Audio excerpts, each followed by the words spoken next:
Hey guys, it's Science here with Hobbies Man once again, and today we're doing another book review. Today we're looking at Advent, book 1 in the ExlianSyndrome series. This is by Seth Green. I've done reviews for books of his before, specifically the Battle Mage Farmer series, which is, I think, his second or third series. And Advent is the first book in the fourth or maybe fifth series that he's publishing. This one is through Blackstone Publishing, and that's actually how I got a copy of this book. So I signed up to Seth Ring's newsletter a while back. At some point he mentioned, hey, I want people for my Street team. I answered the call, as it were. I answered the email. I said, yes, I'd like this. And then later, someone from Blackstone Publishing reached out to me and asked me to make a NetGalley account and then to submit a request for the book from there. And I got my hands on this, right? So the way that NetGalley works is that they send you a very encrypted version of the book that you can only access on certain devices, and you can't unencrypt it, right? So it is, highly DRM'd, but it was free in exchange for a review. I already did my review on NetGalley, but I'm going to do a proper video review for this because that's kind of what the point of it was, right? The demographic here is adult. The genres here are sci-fantasy, is the best I can call it. Particularly, it's like military sci-fi with a fantasy kind of lean to it, right? It's also progression fantasy, and there is an element of game kind of mechanics here, so I would call this a gamelet as well. I'm not really sure what the proper terminology that Seth Ring would use for this book is, but those are kind of all of the genres that I feel it fits under, right? There is a distinct feeling of this series that is almost like a superhero series in the sense that it has a lot of mixtures of things, but it is clearly like its own type of thing. But I just don't know what the name for that sort of thing would be, right? So that's why I'm kind of giving you all of this variety, right? So I'll explain a little bit more about it in a second, but it does not have an adaptation, obviously, although this would be a really cool kind of like CW style TV show, right? I think CW might not be willing to make a series like this because this is kind of too action based, not enough romance and social tension going on in it for it to be like a CW thing, but it would be awesome as a like show in that kind of vein, right? But who knows, we'll see. And the rating for this is a 4.5 out of 5. I think it's nearly perfect, but I did have some issues here and there about some of the things, right? So this book came out March 4th, if I remember correctly. It's been 20 days since it came out, maybe more by the time I release this. It's available for purchase. I think the first book is $5, and then afterwards it's going to be $6 per book, right? Something like that. I can't remember exactly, but it's pretty cool. I quite enjoyed it. So the premise here is that humanity, at some point in the past, it's kind of unclear when, was overrun by these magical alien creatures, and I'm pretty sure they are directly aliens. And then, so we focus in on one of the cities that are left, and I think actually maybe the last city that's left, that has humans in it as they kind of find a way to survive through this alien invasion, right? The city is called New Emery, or New Emari. I don't know how to say it. And within it, we follow this character called Mark Fields, right? And he's a young man who's looking to fight back against the aliens. And honestly, he's more looking to follow in his father's and the rest of his family's footsteps, right? He comes from a military family. His father was a part of the Defense Corps. His brother is a ranger, and he wants to also be in the military. And we follow his journey to get there, right? And so this is a progression fantasy in the sense that our character gains a power and then trains with it until he can reach a certain kind of idea, right? The thing is that unlike something like Cradle, the endpoint isn't really defined correctly. The endpoint for this first book is become a member of the military, right? And it is technically achieved, but not exactly in the way that Mark expected, right? So that's kind of basically it. In terms of kind of vibes that this story gives you, I would say that it's kind of like Eric Nyland's Fall of Reach, right? Where we follow the story of John 117 as he becomes Master Chief, right? That's kind of the same plot progression that we're kind of following here. But of course, since it is a gamelet, it's a little bit kind of like other progression fantasy type stories that you can think of. And there's also kind of this element of the story that feels a little bit like Venom, like the character that is part of Spider-Man's lore, right? Like it's a little bit like our main character is kind of like Venom in some ways, And there's also kind of this feeling that's similar to YA novels that focused on post-apocalyptic kind of situations, dystopian YA novels, right? Something like Hunger Games, it's kind of like Divergent. It's also kind of like Marjorie Liu's Legend series, if you guys are aware about what that is. It has almost that kind of like vaguely military YA kind of feel to it that I like. It's also kind of cool because this is a male character. Most of those dystopian YA novels were all female characters. This one focuses distinctly on a male character, and it's pretty cool. I actually really enjoy the kind of pool of ideas and concepts that seem to have landed into this story, right? I quite like it. So that's enough of that. Let's get into the plot line here. So it opens up with Mark coming home to a rundown house, right? He finds food as he listens to the news, and the anchor kind of explains that the Exlian wave is coming, right? They're kind of gearing up for a big attack on the city, and this is starting to be serious, and so recruitment is reopening, right? And there's a bunch of exposition here about what that means and why and how, and this is all leading to us learning about Mark and the fact that he wants to follow in his family's footsteps. His parents died in the last wave attack 15 years ago, and his brother is now a member of the military, fighting in a different kind of capacity than his father and his mother. So his parents were Defense Corps members. They were the last kind of like top tier defense to the city, right? So there's like the Defense Corps, which is in charge of military action in the city, and then there's the Rangers, which are outside, and then there's the Engineering Corps, which is kind of like in between. They kind of do different things, and they're kind of the military arm that's in charge of research and development, right? And so his parents were in the Defense Corps.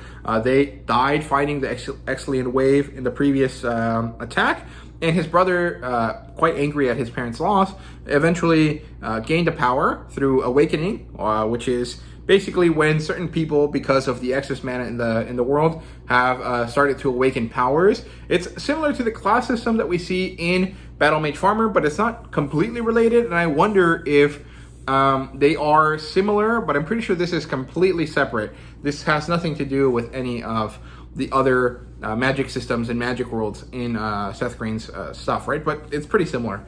If you know the one over there, you kind of understand this one, although the understanding that the characters have of it is a bit different, right?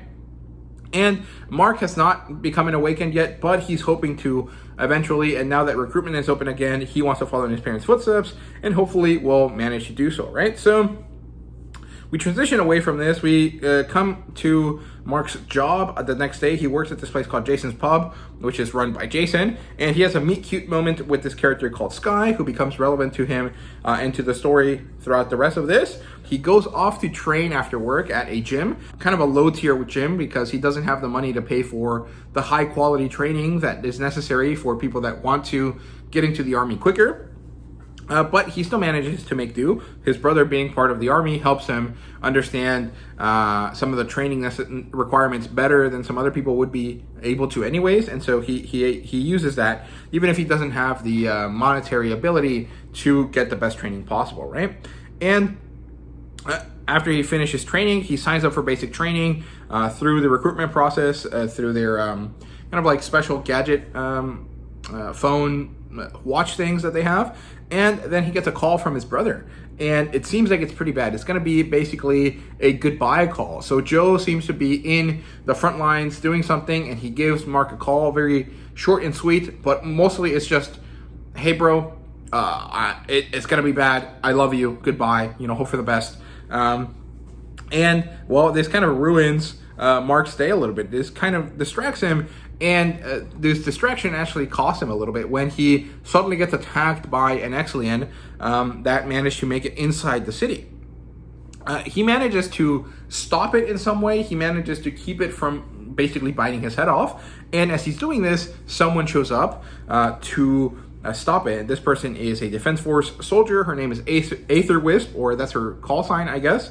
And the next day, he finishes his job late because the day before he kind of left early. And as he's walking home, because he missed the train, the night kind of grows quiet. And he finally finds a dying woman in the middle of a kind of like alleyway somewhere, right? As he approaches her, he hears her talk about this person called Wildfire, and then she gives him a box. And she tells him to give it to Wildfire, right? Mark is a impetuous young man, so he opens the box, and when he does, a nasty shadowy thing kind of comes out and does like a Gom Javar type kind of a situation where it stabs him through the finger and causes him immense pain. Suddenly, he finds himself awake mysteriously, and he's at home. He comes back a different day to see if the woman's body is still there, and he doesn't find it. And in a previous scene, we saw that the woman's body was taken away by the Rangers, and they were having a very cryptic conversation. And so this starts giving us like this sense that there is kind of a conspiracy undergoing kind of change under Emery, and no one really knows about it, right? And it seems to be something coming in from the military itself, which I guess is kind of the main force that's in charge of this place anyways, and so that's kind of the only place where conspiracy could be. But it's pretty cool, pretty enjoyable. I really like this beginning. I think that maybe some of the exposition was a bit too heavy at the, in kind of certain portions, but ultimately it sets you up quite well. You understand where Mark is coming from, you understand why, and then it gives you an interesting hook to get you through the rest of the story. So I quite like that. So Mark ends up waking up mysteriously in his home, and he realizes that he's hungry as hell, like super duper duper seriously hungry, right? And he eats everything that he owns in his house, and suddenly a little black cat appears. And this little black cat has something wrong with it. It sometimes seems like it has a third eye on the top of its head, and it is really quiet. It never makes any sound, and so Mark calls it mime. And it seems to be tied into Mark's new power that he got, clearly from the black goo, but Mark doesn't realize this, which is kind of odd, to be honest with you. And he suddenly feels his power activate. Apparently, he can take on the attributes of things around him, right, in some way. And so he almost kind of functions like Kevin Levin from Ben 10. He also, honestly, just kind of, that's how I imagine him in my head, to be honest with you. Where, if I remember correctly, in the future Ben 10, or the second Ben 10 series, when he's a teenager, Kevin Levin could only use the powers on certain body parts, right? I think he could only use it on one of his arms, or maybe both of his arms, but only up to a certain point. I can't remember exactly, but it's the same kind of idea. He can only use his powers on his left arm, and it activates, and he doesn't really know how to deactivate it. And the first thing that he absorbs, or the first thing that he copies, is actually concrete. And so it ends up being a very heavy arm, right? So he realizes he's empowered, and he rushes off to the testing facility to see what he got, right?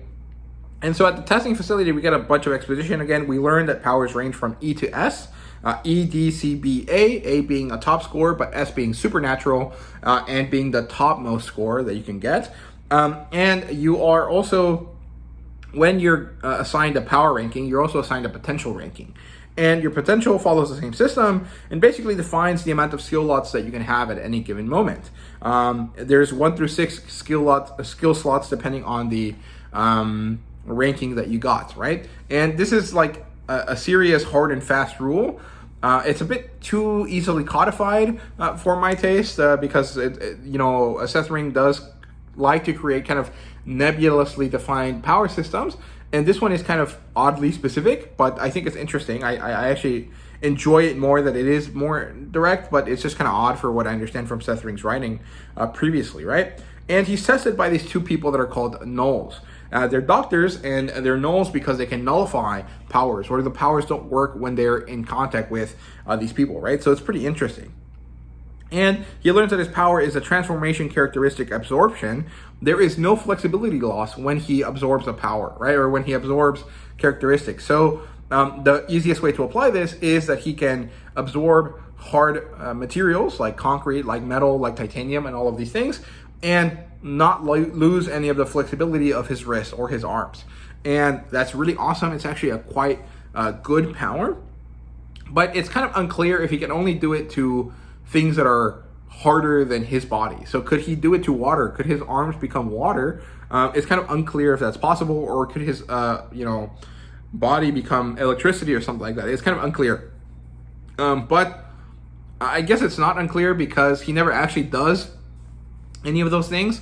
And if it was possible, I'm sure that Seth would have written that it was, right? So I don't know, but he gets a B rank power with unstable potential, so it's sorted at D, because they don't really know enough about his powers to really tell him what it is, right? And so he gets an activation bracelet, which allows him to activate his powers easier. I'm kind of curious how that happens. And he also gets a training program to go along with it, right? And this is when we see an activation of the status window, and we meet this character called Noah in passing as he comes into the clinic to also get tested, potentially. It's kind of unclear. And then Mark makes himself a necklace with simple materials in order to kind of develop his ability to transform his arm quickly, right? And this necklace is this nasty thing, this ugly, ratty concept that he kind of wears around him just so he can easily reach his left hand into his chest and figure out what to transform into, right? And then he's accepted into basic training, and this is pretty awesome. So he arrives at the campgrounds. He's at Camp 11, which apparently is the camp where the most likely, where it's most likely for him to be kind of turned into an elite soldier. And he is introduced to Lieutenant Cox, who is the leader of this basic training, and he runs them through a bunch of exercises, then sets them up by rank. The top 6 are Noah, this female character called Phoenix, Glenn, who is this kind of like sly, quick-witted, kind of skinny character. Then we have Danny, who is this like barbarian, massive big guy, and then we have Harper, who is like a scout. She has the ability to project her vision beyond her physical body, and so she's a very good archer. And then Mark is number 6, and these characters become the main squad that we follow throughout all of this basic training. So the basic training begins, and the big training arc of the story starts now, right? So at night, Mark is actually constantly having battle simulation nightmares where he fights these Exlian drones. He starts with one. Anytime that it kills it, he resets to the beginning of the training exercise, and they usually last about 6 hours, and he doesn't manage to do anything well for the first couple nights, right? During the week, he has physical conditioning with Lieutenant Cox, and Jason eventually decides to give him a training manual that contains katas, or, kind of training positions for this thing called the cutting palm. Now, this is kind of the only major issue that I have so far. The cutting palm implies that, like, the palm aspect is cutting, right? So there's really no way in which you can hit something with your palm to cut it. I guess you could kind of shear it if you go like this, right? But actually what I think it is actually like knife hands, right? Like chopping motions, right? Or hardening your fingers or something like that to make them kind of like more devastating, right? And the fact that he can turn it into a blunt, hard metal means that he can create enough force with it, with his swing, to actually cut through material, right? But he's cutting with the fingers, not with the palm, right? Unless he does it like this, which I doubt. The way that it's explained, it seems like he's cutting with his fingers, right? And so the cutting palm technique actually should be kind of like called something else. And the reason why I'm so stuck on this is because when we talk about Mark learning this technique, it's very confusing because he describes things that are kind of karate chops, right? But with these like devastating effects, and the way that he phrases it, it almost seems like he's trying to hit with the palm of his hand like this, right? Like a palm thrust or something like that, like a sumo wrestler. And so in my mind, I just don't understand how the character is being blocked out, like how he's moving, right? And that just kind of kills the immersion a little bit for me, and that's kind of why I have kind of an issue with this, right? So they eventually start weapons training, and there's a bit of a kerfuffle here in terms of the writing, because Lieutenant Cox clearly says, we're going to start hand-to-hand, and then we'll move on to training with weapons later, right? But then the scene continues with them all grabbing weapons and then starting to beat each other up with swords. So the dialogue there is incorrect, right? So there has to be some change there. I think that might have been because there was a change in the writing at some point. I'm not really sure, but that is kind of another problem. Although this one's a lot less meaningful to me, because this is kind of easily understood to be just a mess up in the dialogue, which is not that big a deal. The other one I think is a bit more fundamental because it affects how you understand what the character is doing, right? And so they move on. The characters end up ranking up, right? So the speed of Mark goes from E- to E after their hand-to-hand experience, and then the boot camp ends a bit later after this, right? So at this point, the Cerberus Battalion, which is the battalion that Joe belongs to, Joe being Mark's older brother, returns, and Joe will eventually come home, basically the next day. We have a nice family reunion. It's quite good. I enjoy it. And then we have a moment where Joe and Mime stare off against each other. Joe doesn't understand what this cat is doing in his house, and he feels that there's something dangerous here. And Mark manages to kind of remove all of the issues, but this kind of clearly makes us understand that there is something crazy going on with Mime. We just don't know what it is, right? Then the characters have a party together, and Mark actually ends up inviting his friends from the training camp, which is Noah, Phoenix, Glenn, Danny, Harper, and I think that's it, actually. And they all come over. Noah actually ends up doing something kind of out of, not out of character, but something that is from high society, and that is to bring a housewarming gift to the presenter of the party, which in this case is Mark. And what he brings is actually these things called elixirs, which allow you to rank up faster. And he brings 3 of them. He says that it's a cheap gift, but to Mark, it's actually quite valuable because this is a very meaningful way for him to grow quite quickly, right? Then later, Mark and Joe go to a processing center to find some Exlian bodies because Joe is going to sell them, and he's selling them as his retirement fund. Apparently, there is a tradition in the military in Emory where when you retire, you are given a portion, I think a 10th of the Exlian killed while you were in your last deployment as a way for you to gain money for your retirement, right? And since Joe is a very powerful character, he has a lot of Exlian bodies that are worth a lot of money, right? And he uses this for his retirement fund. He explains to Mark that he is burnt out, which means that he used so much of his power that he can no longer access it. And this is kind of concerning because this means that Joe will eventually start suffering from like degenerative cancer quite quickly after this because his body is no longer able to self-sustain itself, right? It basically seems like he burnt his access to mana.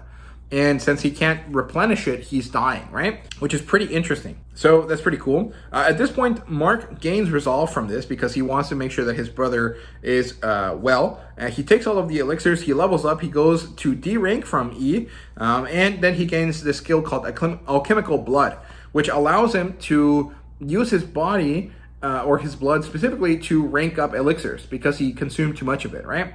And so Mark has kind of these like slime powers almost, like in a light novel. Usually slimes are able to absorb and then regenerate some of the properties of the things that they absorb, right? So Mark has this sort of ability as well, and I guess it comes from the black goo, from that venom thing that he got earlier, right? Which also means that his powers are actually not empowerment. There's something else. It's kind of like his genetic makeup changed, right? And that's pretty cool. I actually really enjoy this moment here. And Joe becomes aware of Mark's abilities at this point and decides to become his trainer, right? So he doesn't understand what the source is for Mark's abilities, but he understands that his brother is kind of crazy and he has abilities that are a bit out of the norm, and so he resolves himself to training his brother to take advantage of them as best as he can. And so Mark goes to Jason and he talks about the fact that, you know, Marcus needs a lot more money and he's not really making enough with Jason.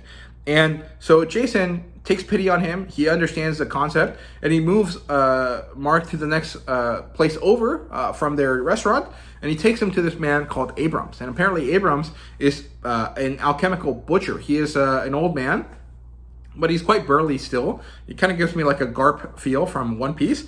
And he becomes Mark's master. He is the original creator of cutting palm, as far as I understand it, and he's also someone that is quite able and actually quite meaningful to the city of New Emory in some ways, kind of in a dark sense, right? And so Mark becomes his apprentice. It's kind of unclear how much he actually gets paid, but, you know, it doesn't really make too much of a difference. So we move on to Joe, and we build up Mark's experience and endurance and recovery. And with Abrams, we build up his knowledge and dexterity. And then one day on a whim, Mark buys an elixir and uses his blood on it to test it, and it gets better. And so he sells it off to the same company that he bought elixirs from, or actually, no, he sells it to a different alchemical shop. And this is how he realizes he can make a shit ton of money quite quickly. And so I guess his money problems go away at this point, right? Then we do more training with Mark and Joe, and this is a different type of training. In this case, he's trying to make his body more efficient, because the way his body works at this point is that it has a biofuel meter, and the biofuel meter actually brings him back to peak condition quite quickly. But because he's used to feeding his body immediately, or feeding himself to replenish his biometer immediately, he's not efficient about using it. And so his brother Joe forces him to basically stop eating in order to force the biofuel meter to become more efficient. And it works out pretty well, actually. So that's quite good. This is when the second training arc begins. This is kind of more specialized stuff. This is actually mission-based. So the characters get a kind of rundown of what's going to happen. They're going to be 60% of the time in class, 40% out doing field work, and they have 3 different leaders. And each one of these leaders represents one of the branches, right? So one of them is a ranger, one of them is an engineer, and another one is a defense corps member. And the characters learn to meditate as a form of recovery, although Mark already knew this because of Joe. And they learn about Exlian biology, which also Mark knew kind of already from Abrams. And we get a lot of exposition about the different types of drones that exist in this world. And most of them seem to be hive animals in some way. And the physical components of them are mostly mammalian and bug kind of combinations, right? But it depends on the type of monster, right? And pretty cool, interesting alien, stuff. Then while this training is happening, we see some other stuff happening as well. So Mark starts hanging out with Sky more often, and one day he realizes that Sky's having troubles, and he has his brother send one of his friends to track her to keep her safe, right? And one day, one of these guys notices that Sky is in trouble with some thugs at a club, apparently. And so Mark goes to save her, and then this is when we learn that Sky was a child in an orphanage that was not directly subjected to these things, but was knowledgeable about the fact that they were using this orphanage as a place to test this super soldier program, where they would combine humans with Exlian DNA in order to create more powerful people, right? And this is really suspicious and kind of concerning, but it almost seems like maybe that's what Mark is dealing with, right? And I've only read this book. I do have access to the second one already, but this is the only one I've read. So this is clearly just my speculation. And I'm sure that that's actually what happened. It seems like they probably perfected it in some way. And Mark ended up getting his hands on it by accident. And now he is a human Exlian hybrid that has all of the abilities that they were looking for. And no one knows that this is the case, right? That's kind of what I understood here. But I don't know. And so one of these people that Sky's in trouble with is actually someone that used to know her from the orphanage, who failed, washed out of the program, but also still had some of his abilities, right? And this is almost kind of like the curse seal from Naruto. So he kind of transforms into this like bug man, and he has to fight it. And I think they managed to kill him. And then they move on from this. Later, a different day, Mark decides to buy Sky a watch because he has no way to contact her otherwise, right? And so she's very appreciative of this. She explains that she's an orphan and poor, and there's a lot of kindness coming from Mark, and she really, really appreciates it, right? So then we come back to kind of the serious training aspect here. The team goes on field training, and we basically learn that there's 3 ways in which the military organizes itself, right? We know about the different kind of branches, but within a team, within a branch, they're divided into tanks, strikers, and support. So, kind of your basic video game concept. Tanks are, guard characters with a lot of HP and defense. Strikers are attackers, DPS characters, and supports are kind of mobile, different kind of abilities, right? And the team gets their armor, which is kind of like Mjolnir armor from Halo, but it also seems to be magical first and foremost. And then they get time to get used to it, right? And then they go out into the dead zone, which is the area around the city that isn't within the city walls. And they're there, and Mark starts feeling this weird tingle, right? Kind of like Spider-Man. And he realizes that this is because there are drones nearby, and so they get attacked by them, and they succeed at fighting them off. Later, the team has to decide who's going to be the leader. Everyone seems to want Mark to be the leader, but he doesn't want the responsibility, and so he passes it off to Phoenix, because Noah should be the leader due to the fact that he's the best, but he also is not someone that is charismatic enough to be a leader. So Phoenix ends up being the one with the job. And then Mark becomes a scout, Danny becomes a tank, and the rest of them become kind of general strikers, right? I think technically Harper is a better scout than Mark, but Mark has the sensor ability, so he is able to tell when things are near much better than Harper. And this finishes off the training camp for a while quite well. They have a party at Noah's club, and this is when the trouble kind of really starts for the characters here. So Noah has an older sister, or actually a younger sister, and her name is Amy, and she's a, first-class bitch, and she's horrible. And she has a friendly fight between her friends of the defense corps and Noah's friends, right? And so Danny ends up being the first person up. He fights a girl and he immediately bitch slaps her out of the ring to minimize the hurt that he can give her, but also to make sure that she's out for the count properly, right? And then Phoenix has to fight this pretty boy character, and she humiliates him quite easily, but manages to quit because she doesn't want to get her shit rocked. So this is totally understandable. I actually quite like this technique a lot. Then Mark ends up fighting this guy called Desmond, and Desmond apparently is a fixer, or basically a hired thug that the Javesi family, Noah's family, usually keeps on retainer, right?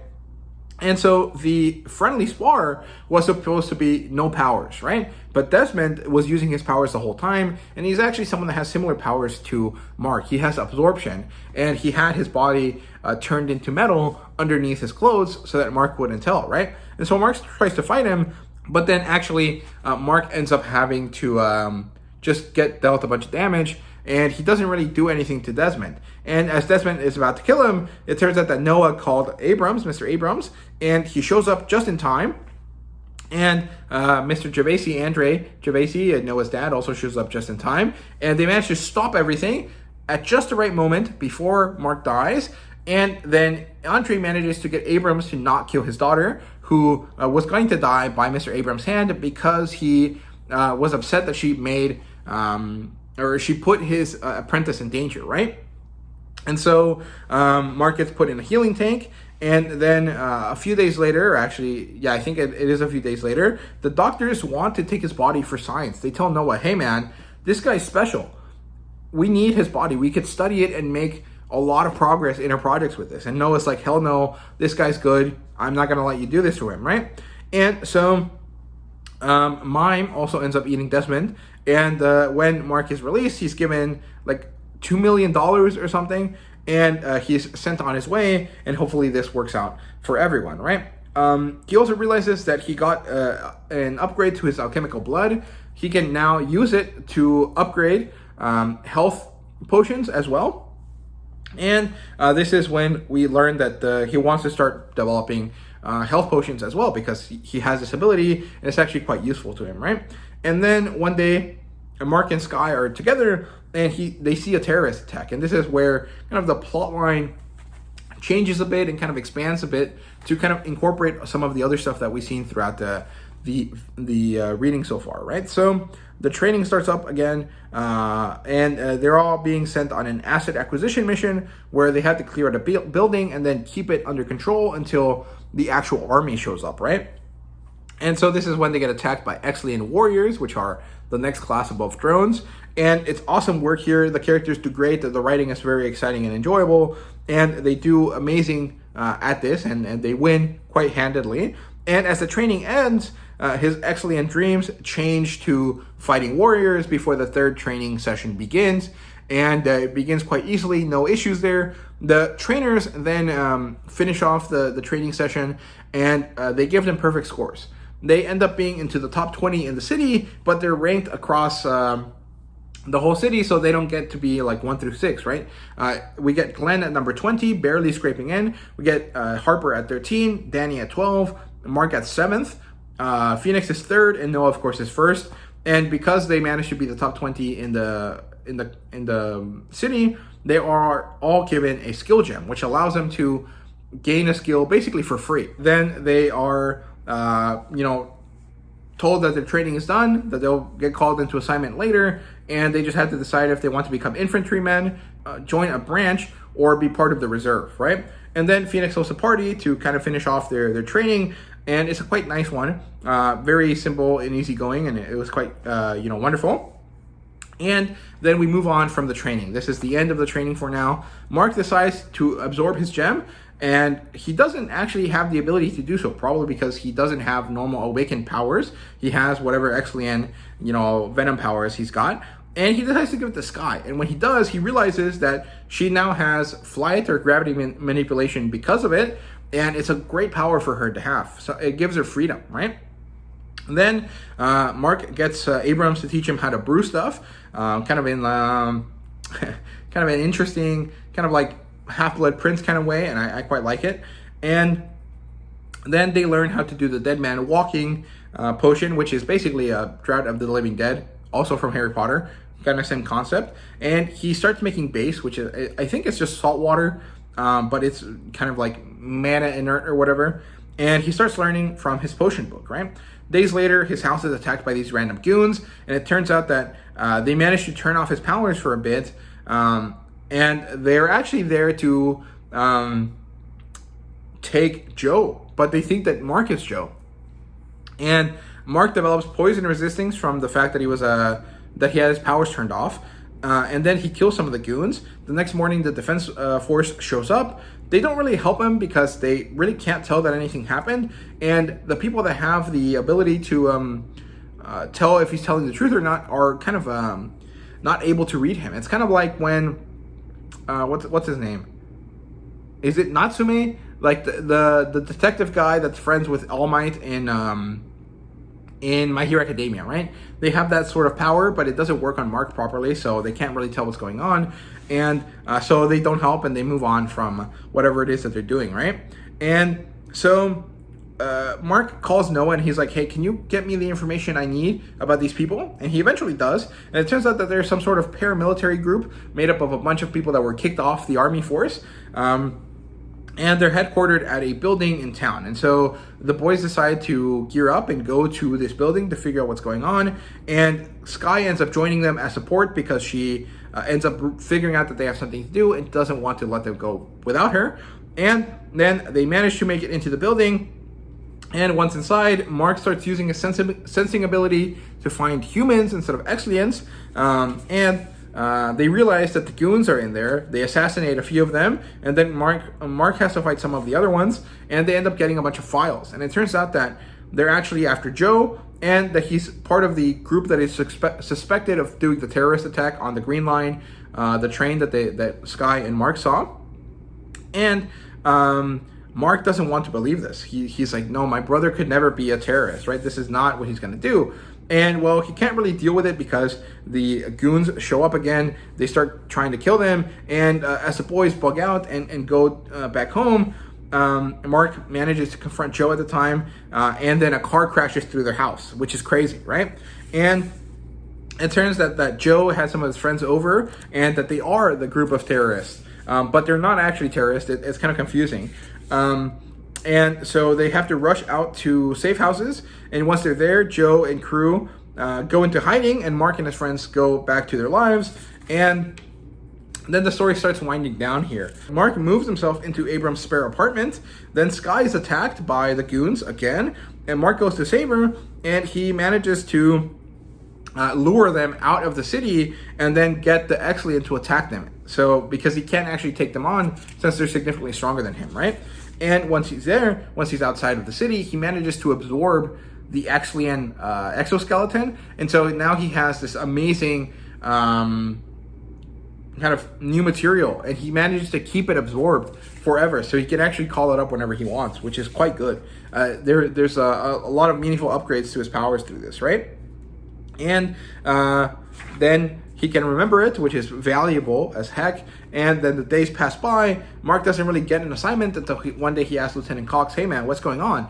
And Lieutenant Cox tells him, well, it's because your brother's a terrorist, so they don't really want to give you any assignments, right? But eventually he is put in the engineering corps. And as the book ends, we see that it was actually Andre Gevesi that made him go into the engineering corps because he wants to kill Mark so he can take his body for his research. It seems like Andre Gevesi is the guy that was making the super soldier program at Sky's orphanage, right?